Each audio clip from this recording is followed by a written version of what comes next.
Yo 하나 창조주 하나님 둘 구원자 예수님 셋 우리와 함께 계시는 진리의 성령님 He's show how to stop yeah 10, 9, 8, 7 6, 5, 4, 3 2, 1 He's show worship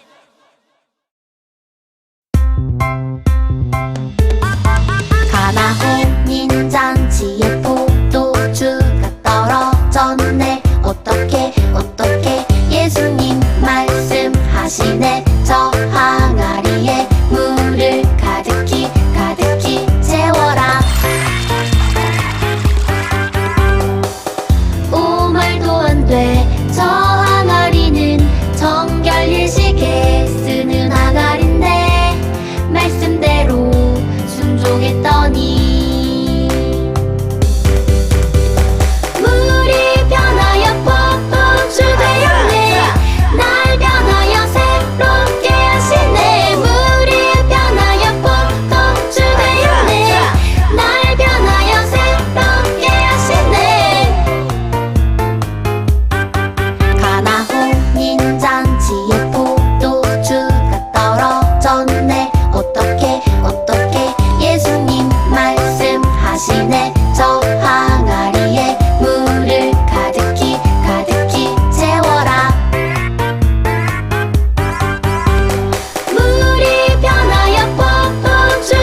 할렐루야. 아멘, 아멘. 자, 우리 좌우로 보고 인사합시다. 사랑하고 축복합니다. 사랑하고 축복합니다. 아, 여러분 축복합니다. 축복합니다.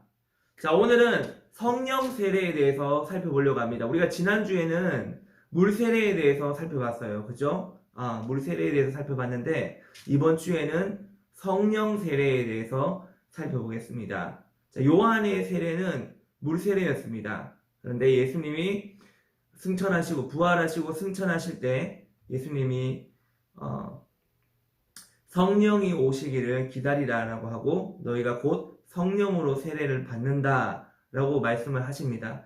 자, 그 내용에 대해서 오늘 같이 한번 살펴보려고 하는데, 자, 과연 성령 세례가 무엇인지, 성령 세례를 어떻게 받는 것인지, 성령 세례를 받고 나면 어떠한 표적들이 따라오는지, 그것에 대해서 우리 성경을 가지고 같이 함께 살펴보도록 하겠습니다.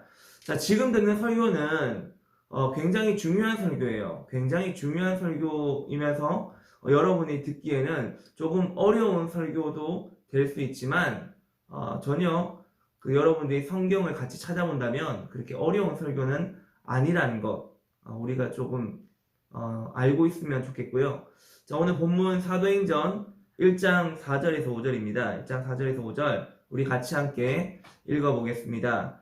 사도와 함께 모이사 그들에게 분부하여 이르시되 예루살렘을 떠나지 말고 내게서 들은 바 아버지께서 약속하신 것을 기다리라. 요한은 물로 세례를 베풀었으나 너희는 몇 날이 못되어 성령으로 세례를 받으리라 하셨느니라. 자, 여러분 우리가 지난주에 예수님을 믿고 예수님의 제자가 되면 하나님 아버지와 아들 예수님과 성령의 이름으로 세례를 받게 되는데 그 세례를 우리는 물세례다라고 배웠습니다. 그죠? 그래서 이제 우리 목사님들이 세례를 줄 때 물세례를 주잖아요. 이렇게. 그러면 이제 하나님 아버지와 성자 예수님과 성령 하나님의 이름으로 우리가 세례를 주노라 이렇게 합니다. 그게 이제 바로 물세례인데, 자, 여러분 지난주 설교가 기억이 안 나는 친구는 지금이라도 지난주 설교를 듣고 다시 들어오시기 바랍니다. 자, 그런데 교회에 다니는 사람, 예수님을 믿는 사람에게는 물세례만 있는 것이 아니다라는 거예요. 예수님을 믿는 사람에게는 반드시 두 가지 세례가 기본적으로 필요합니다. 첫 번째는 물세례예요. 물세례를 받고 두 번째는 이 성령 세례를 받아야 됩니다. 성령 세례. 자, 우리가 방금 읽은 1장 4절에서 5절에 보면 예수님이 승천하시기 직전에 사도들에게 하신 말씀이에요. 자, 예수님이 승천하시기 직전에 사도들에게 하셨다는 것은 예수님의 12제자에게 말씀하셨다는 겁니다. 자, 예수님이 하늘나라로 올라가시기 직전에 제자들에게 하신 말씀은요, 뭐냐면 너희가 몇 날이 못되어 성령으로 세례를 받아야 한다는 겁니다. 여러분, 이것은요 예수님의 유언입니다.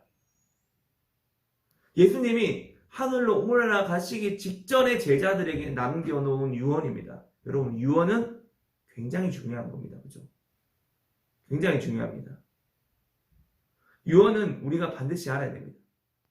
자, 그리고 이어서 8절에 보면 우리가 잘 아는 말씀이 나와요. 사도행전 1장 8절에 보면 오직 성령이 너희에게 임하시면 너희가 권능을 받고 예루살렘과 온 유대와 사마리아와 땅끝까지 이르러 내 증인이 되리라 하십니다.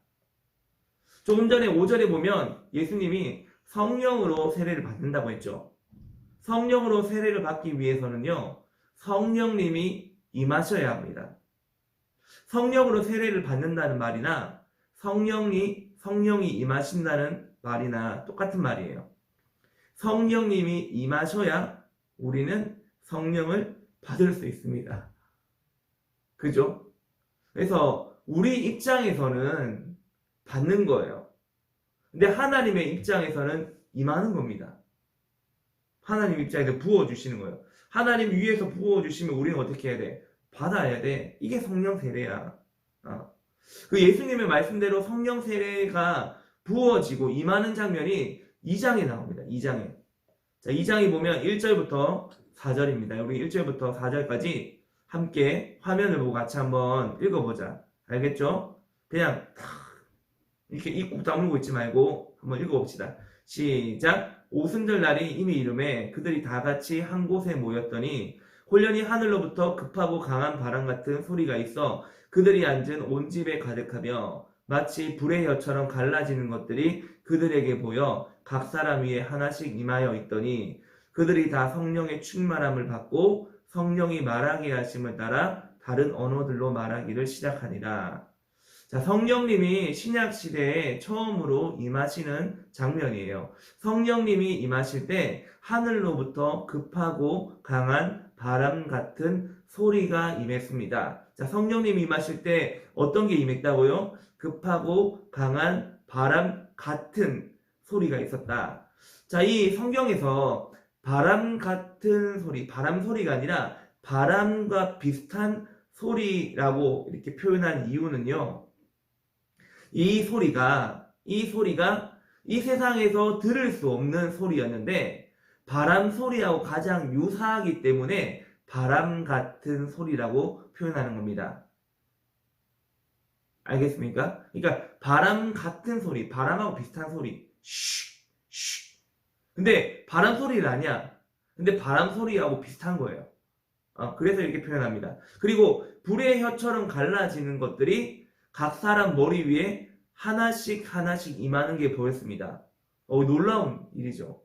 머리 위에 불이 임하면 머리카락이 다 태워질 텐데. 근데 머리 위에 이 불이 막 이렇게 타오르는 게 보이는 거예요. 그게 이제 불의 혀라고 표현하는 겁니다. 불이 막 불길이 이렇게 확 오르잖아요. 그렇죠? 이게 불의 혀를 표현하는 거거든요. 자, 이 성령님이 임하실 때 어떤 소리가 들릴 수 있고 또 뭔가 초자연적인 것이 보여질 수 있습니다. 그리고 가장 중요한 건요, 4절이에요. 4절에 보면 그들이 다 성령의 충만함을 받고 성령이 말하게 하심을 따라 다른 언어들로 말하기를 시작하니라 그럽니다. 여러분, 성령으로 세례를 받는다는 말이 여기서는 성령의 충만함을 받고라고 표현되어 있습니다. 이 성령으로 세례를 받게 되면 성령의 충만함을 처음으로 받게 되는 거예요. 그런데 그 사람이 성령으로 세례를 받았는지 아니면 성령의 충만함을 받았는지 어떻게 알 수 있습니까? 그 사람이 성령으로 세례를 받았는지 성령의 충만함을 받았는지 어떻게 알 수 있습니까? 성령이 말하게 하심을 따라 다른 언어들로 말하기를 시작하는 것을 보면 알 수 있습니다. 그래서 여러분, 성령을 받았는지 안 받았는지는 티가 납니다. 티가 나요. 자, 여기서 말하는 이 다른 언어 있잖아요. 다른 언어. 다른 언어로 말하기를 시작하니라. 2장 4절 보세요. 여러분 성경책 가지고 있다면 이 다른 언어는요, 방언기도를 말합니다. 방언기도. 자, 우리 교회 어른들이나 주변의 형들 누나들이 기도하는 다다다다다다다 랄랄랄랄랄라 이렇게 하는 기도, 이제 말하는 기도, 이걸 방언기도라고 하거든요. 방언기도입니다. 원어로 봐도 이 방언기도에 혀의 말이라는 표현이거든요. 혀의 말. 다다다다다다다 이렇게 혀의 말. 자, 다시 말하면 방언은요, 방언기도는 성령 세례를 받았다는 표시가 됩니다. 성령 세례의 증거는 방언기도입니다.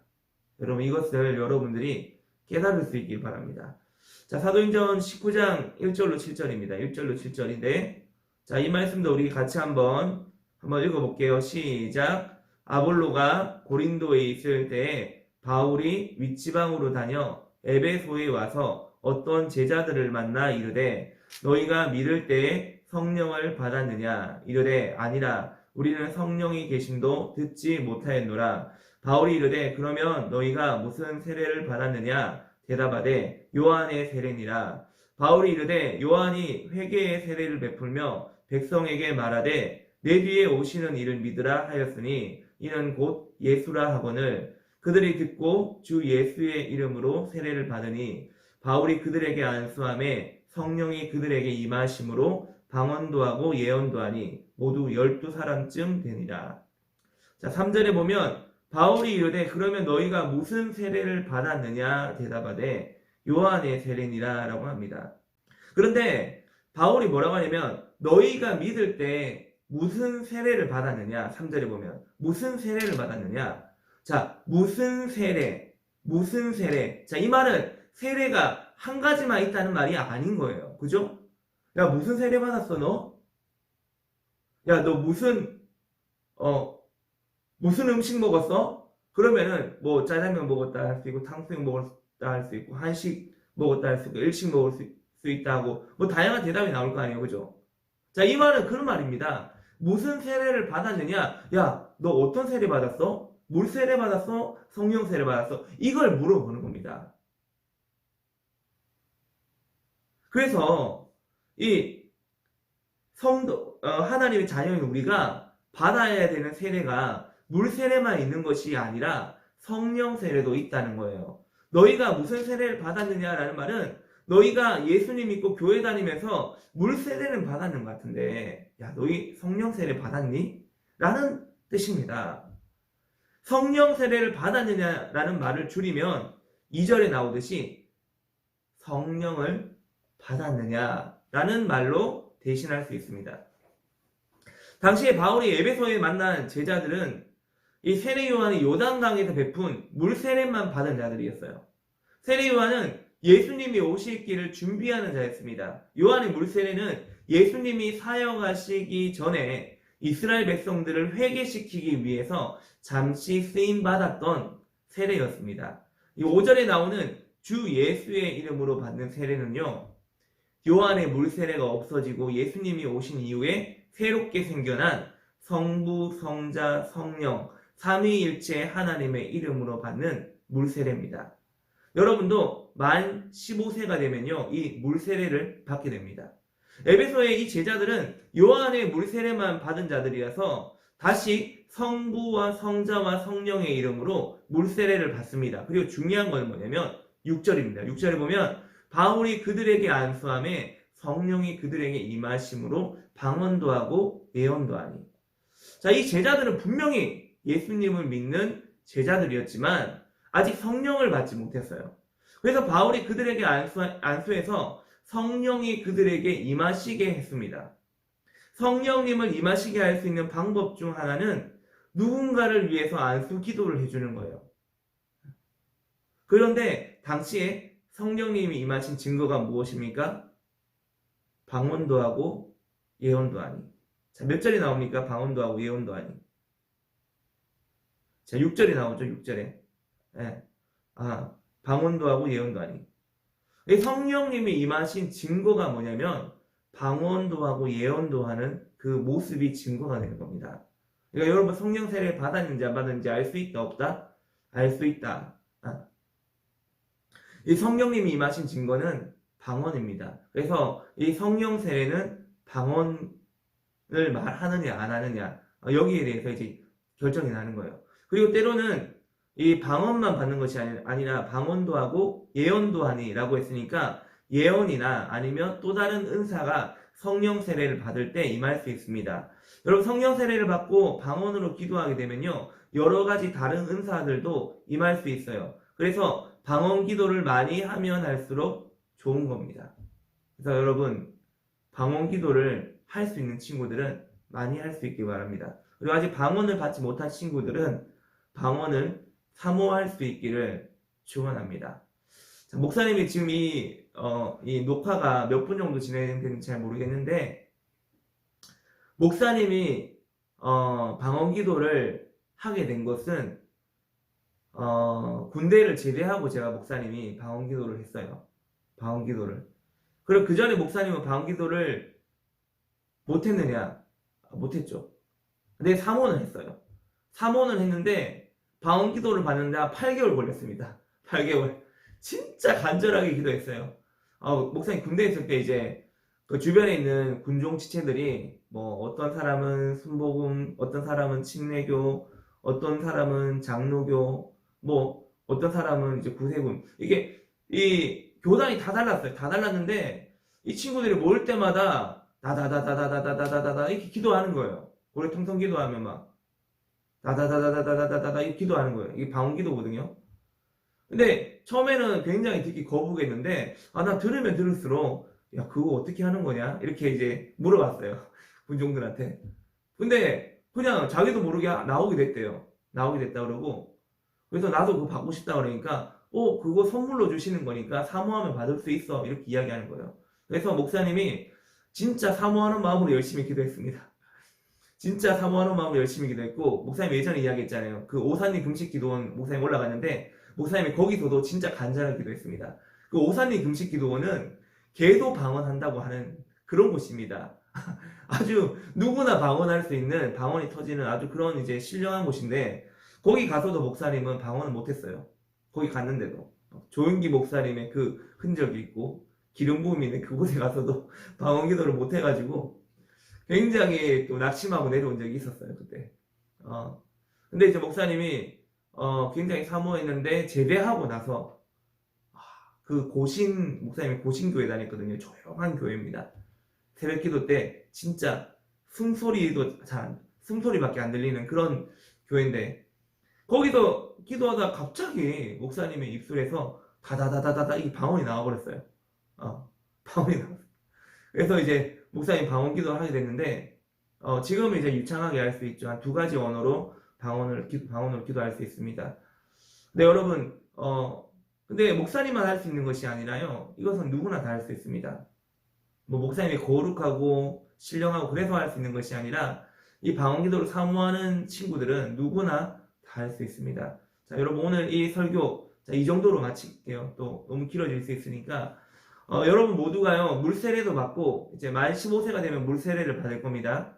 물세례를 받고, 또 여러분 성령으로, 물세례 받기 전에 성령으로 세례를 받아서 하나님이 주시는 그 영적인 은혜들, 영적인 체험들을 할 수 있는 저와 여러분 모두가 될 수 있기를 예수님 이름으로 축원합니다.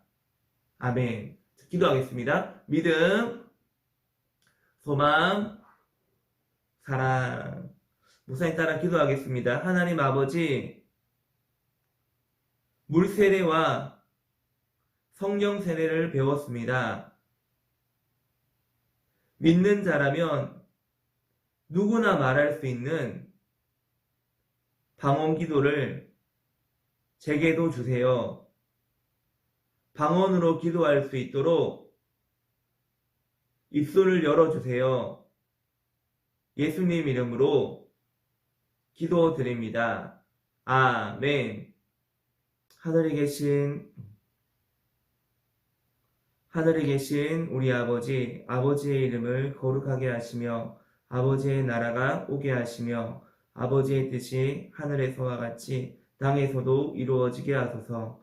오늘 우리에게 일용할 양식을 주시고 우리가 우리에게 잘못한 사람을 용서하여 준 것 같이 우리 죄를 용서하여 주시고 우리를 시험에 빠지지 않게 하시고 악에서 구하소서. 나라와 권능과 영광이 영원히 아버지의 것입니다. 아멘.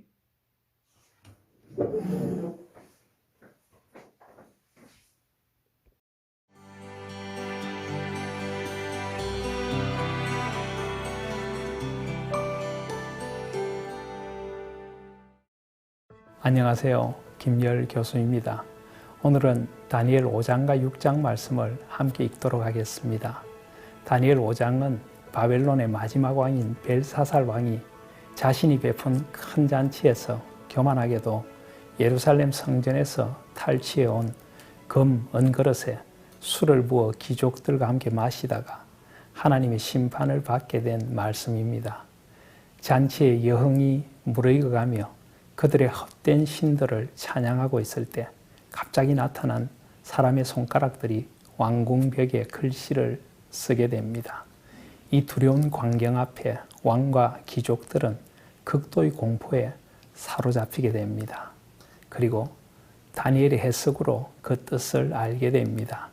그 글씨는 메네 데겔 우바르신이라는 글씨였고 그 뜻은 세어보고 저울로 달아보니 부조가에서 나눈다라는 것이었습니다. 그 예언의 말씀대로 그날 밤 벨사살이 죽임을 당하고 메대 사람 다리오가 나라를 얻게 됩니다. 다니엘 6장은 바벨론이 무너지고 메대 바사가 통치하기 시작한 초기에 일어난 사건입니다. 다니엘은 나라가 바뀌어도 전국을 통치하는 총리 3명 가운데 1명이 되어 크게 쓰임 받게 됩니다. 하지만 그런 다니엘을 시기 질투하는 사람들이 다니엘을 모함하게 됩니다.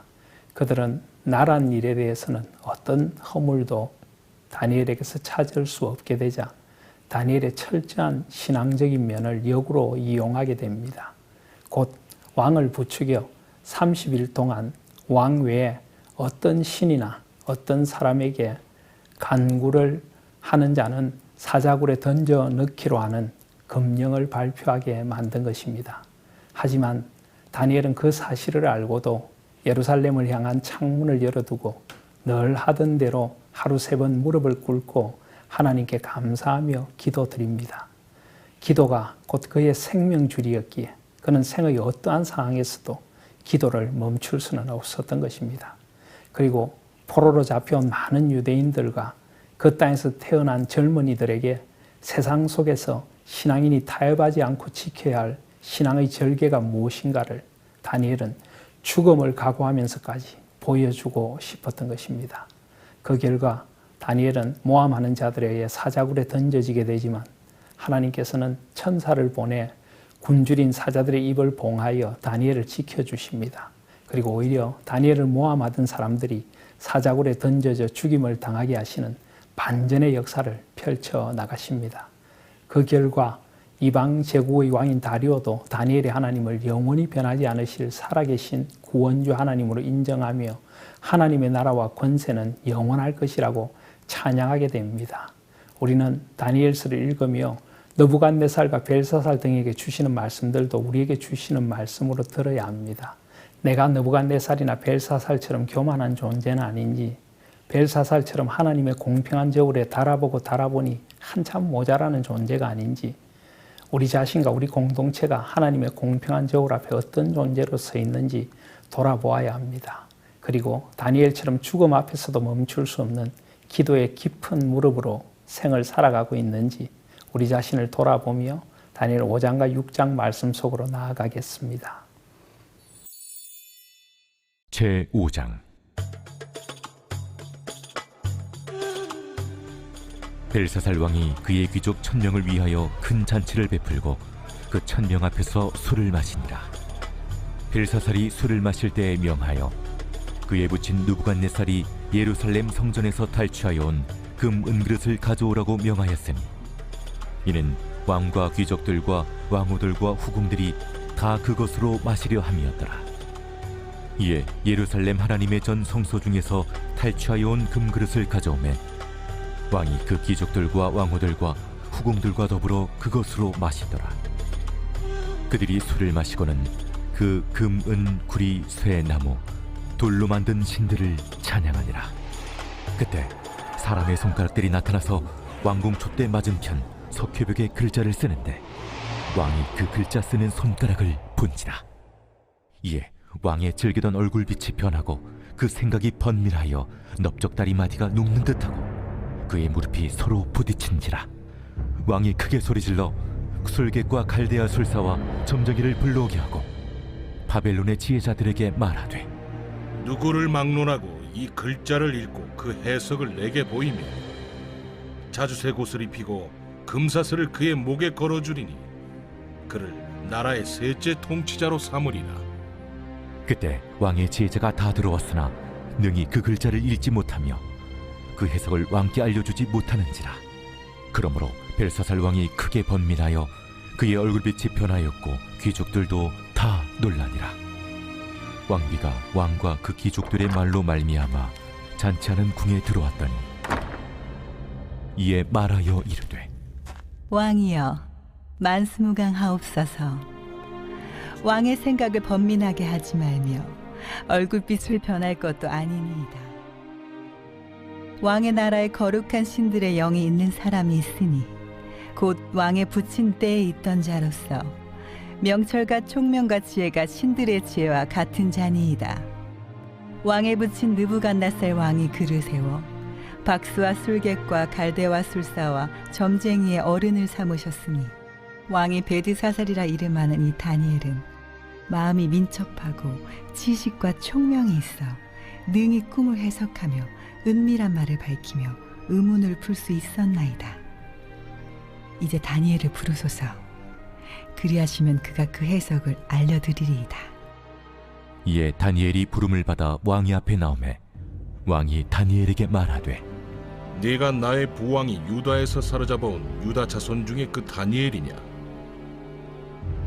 내가 네게 대하여 들은즉 네 안에는 신들의 영이 있으므로 네가 명철과 총명과 비상한 지혜가 있다 하도다.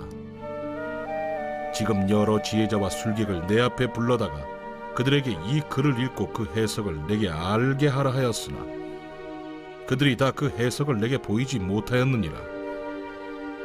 내가 네게 대하여 들은즉 너는 해석을 잘하고 의문을 푼다 하도다. 그런즉 이제 네가 이 글을 읽고 그 해석을 내게 알려주면 네게 자주색 옷을 입히고 금사슬을 내 목에 걸어주어 너를 나라의 셋째 통치자로 삼으리라. 왕의 예물은 왕이 친히 가지시며 왕의 상급은 다른 사람에게 주옵소서. 그럴지라도 내가 왕을 위하여 이 글을 읽으며 그 해석을 아뢰리이다. 왕이여, 지극히 높으신 하나님이 왕에 붙인 느부갓네살에게 나라와 큰 권세와 영광과 위엄을 주셨고 그에게 큰 권세를 주셨으므로 백성들과 나라들과 언어가 다른 모든 사람들이 그의 앞에서 떨며 두려워하였으며 그는 임의로 죽이며 임의로 살리며 임의로 높이며 임의로 낮추었더니 그가 마음이 높아지며 뜻이 완악하여 교만을 행함으로 그의 왕위가 패한 바 되며 그의 영광을 빼앗기고 사람 중에서 쫓겨나서 그의 마음이 들짐승의 마음과 같았고 또 들나귀와 함께 살며 또 소처럼 풀을 먹으며 그의 몸이 하늘 이슬에 젖었으며 지극히 높으신 하나님이 사람 나라를 다스리시며 자기의 뜻대로 누구든지 그 자리에 세우시는 줄을 알기에 이르렀나이다. 벨사살이여, 왕은 그의 아들이 되어서 이것을 다 알고도 아직도 마음을 낮추지 아니하고 도리어 자신을 하늘의 주제보다 높이며 그의 성전 그릇을 왕 앞으로 가져다가 왕과 귀족들과 왕후들과 후궁들이 다 그것으로 술을 마시고 왕이 또 보지도 듣지도 알지도 못하는 금, 은, 구리, 쇠와 나무, 돌로 만든 신상들을 찬양하고 도리어 왕의 호흡을 주장하시고 왕의 모든 길을 작정하시는 하나님께는 영광을 돌리지 아니한지라. 이러므로 그의 앞에서 이 손가락이 나와서 이 글을 기록하였나이다. 기록된 글자는 이것이니 곧 메네 메네 데겔 우바르시니라. 그 글을 해석하건대 메네는 하나님이 이미 왕의 나라의 시대를 세워서 그것을 끝나게 하셨다 하며 데겔은 왕을 저울에 달아보니 부족함이 보였다 하며 데레스는 왕의 나라가 나뉘어서 메대와 바사 사람에게 준바되었다 함이니이다. 이에 벨사살이 명하여 그들이 다니엘에게 자주색 옷을 입히게 하며 금사슬을 그의 목에 걸어주고 그를 위하여 조서를 내려 나라의 셋째 통치자로 삼으니라. 그날 밤에 갈대아 왕 벨사살이 죽임을 당하였고 메대 사람 다리오가 나라를 얻었는데 그때 다리오는 62세였더라.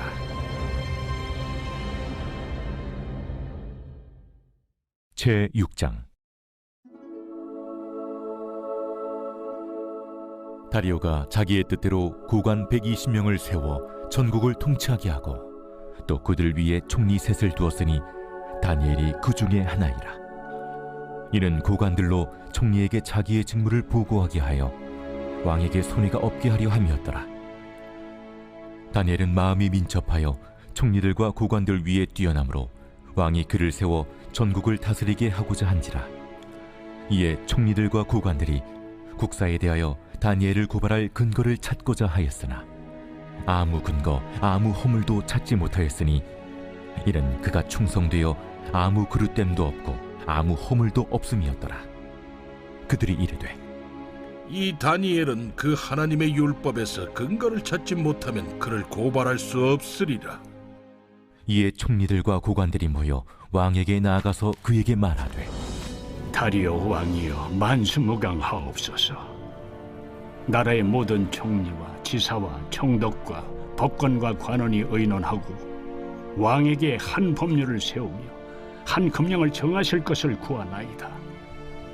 왕이여, 그것은 곧 이제부터 30일 동안에 누구든지 왕에게 어떤 신에게나 사람에게 무엇을 구하면 사자굴에 던져 넣기로 한 것이니이다. 그런즉 왕이여, 원하건대 금령을 세우시고 그 조서에 왕의 도장을 찍어 메대와 바사에 고치지 아니하는 규례를 따라 그것을 다시 고치지 못하게 하옵소서. 이에 다리오 왕이 조서에 왕의 도장을 찍어 금령을 내니라. 다니엘이 이 조서에 왕의 도장이 찍힌 것을 알고도 자기 집에 돌아가서는 윗방에 올라가 예루살렘으로 향한 창문을 열고 전에 하던 대로 하루 3번씩 무릎을 꿇고 기도하며 그의 하나님께 감사하였더라. 그 무리들이 모여서 다니엘이 자기 하나님 앞에 기도하며 간구하는 것을 발견하고 이에 그들이 나아가서 왕의 금령에 관하여 왕께 아뢰되 왕이여, 왕이 이미 금령에 왕의 도장을 찍어서 이제부터 30일 동안에는 누구든지 왕 외에 어떤 신에게나 사람에게 구하면 사자굴에 던져 넣기로 하지 아니하였나이까? 이 일이 확실하니 메대와 바사에 고치지 못하는 규례니라. 왕이여, 사로잡혀온 유다 자손 중에 다니엘이 왕과 왕의 도장이 찍힌 금령을 존중하지 아니하고 하루 3번씩 기도하나이다. 왕이 이 말을 듣고 그로 말미암아 심히 근심하여 다니엘을 구원하려고 마음을 쓰며 그를 건져내려고 힘을 다하다가 해가 질 때에 이르렀더라. 그 무리들이 또 모여 왕에게로 나아와서 왕께 말하되 왕이여, 메대와 바사의 규례를 아시거니와 왕께서 세우신 금령과 법도는 고치지 못할 것이니이다. 이에 왕이 명령하매 다니엘을 끌어다가 사자굴에 던져넣은지라. 왕이 다니엘에게 이르되 내가 항상 섬기는 너의 하나님이 너를 구원하시리라. 이에 돌을 굴려다가 굴 어귀를 막음에 왕이 그의 도장과 귀족들의 도장으로 봉하였으니 이는 다니엘에 대한 조치를 고치지 못하게 하려 함이었더라. 왕이 궁에 돌아가서는 밤이 새도록 금식하고 그 앞에 오락을 그치고 잠자기를 마다하니라. 이튿날에 왕이 새벽에 일어나 급히 사자굴로 가서 다니엘이 든 굴에 가까이 이르러서 슬피 소리질러 다니엘에게 묻되 살아계시는 하나님의 종 다니엘아, 내가 항상 섬기는 내 하나님이 사자들에게서 능히 너를 구원하셨느냐? 다니엘이 왕에게 아뢰되 왕이여, 원하건대 왕은 만수무강하옵소서. 나의 하나님이 이미 그의 천사를 보내어 사자들의 입을 봉하셨으므로 사자들이 나를 상해하지 못하였사오니 이는 나의 무죄함이 그 앞에 명백함이오며 또 왕이여, 나는 왕에게도 해를 끼치지 아니하였나이다. 왕이 심히 기뻐서 명하여 다니엘을 굴에서 올리라 하매 그들이 다니엘을 굴에서 올린즉 그의 몸이 조금도 상하지 아니하였으니 이는 그가 자기의 하나님을 믿음이었더라. 왕이 말하여 다니엘을 참수한 사람들을 끌어오게 하고 그들을 그들의 처자들과 함께 사자굴에 던져넣게 하였더니 그들이 불바닥에 닿기도 전에 사자들이 곧 그들을 움켜서 그 뼈까지도 부서뜨렸더라. 이에 다리오 왕이 온 땅에 있는 모든 백성과 나라들과 언어가 다른 모든 사람들에게 조서를 내려 이르되 원하건대 너희에게 큰 평강이 있을지어다. 내가 이제 조서를 내리노라. 내 나라 관할 아래에 있는 사람들은 다 다니엘의 하나님 앞에서 떨며 두려워할지니 그는 살아계시는 하나님이시요 영원히 변하지 않으실 이시며 그의 나라는 멸망하지 아니할 것이요 그의 권세는 무궁할 것이며 그는 구원도 하시며 건져내기도 하시며 하늘에서든지 땅에서든지 이적과 기사를 행하시는 이로써 다니엘을 구원하여 사자의 입에서 벗어나게 하셨음이라. 이 다니엘이 다리우 왕의 시대와 파사 사람 고레스 왕의 시대에 형통하였더라.